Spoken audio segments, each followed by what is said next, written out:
আপনারাও শুনেছেন বোধহয়। এই গানটার নাম কর্পোরেট প্রেম।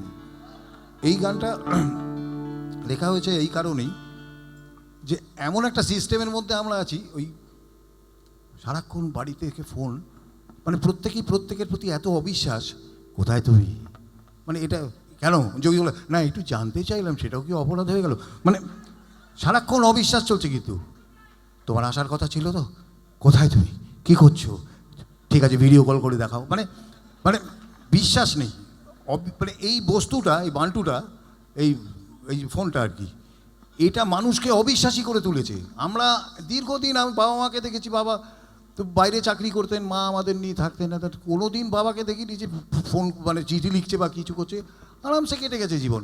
ওদের মধ্যে বিশ্বাস ছিল, আমাদের মধ্যে বিশ্বাসটাই হারিয়ে গেছে। আমরা সারাক্ষণ সারাদিনে একটাও আই লাভ ইউ পাঠালে না,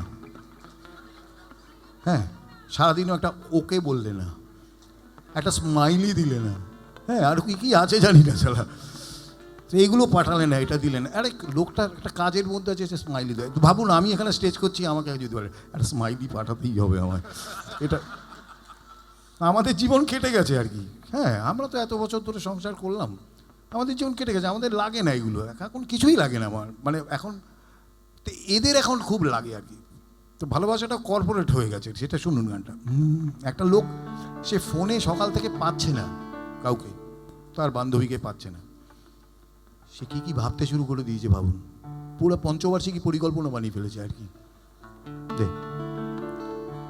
গানের কথা একটু মন দিয়ে শুনুন এবং নিজেদের সাথেও রিলেট করুন, যে আমরাও যে সারাক্ষণ এই বস্তুটার দ্বারা কীভাবে বেষ্টিত হয়ে আছি, নাক পাশে আছি, সেটা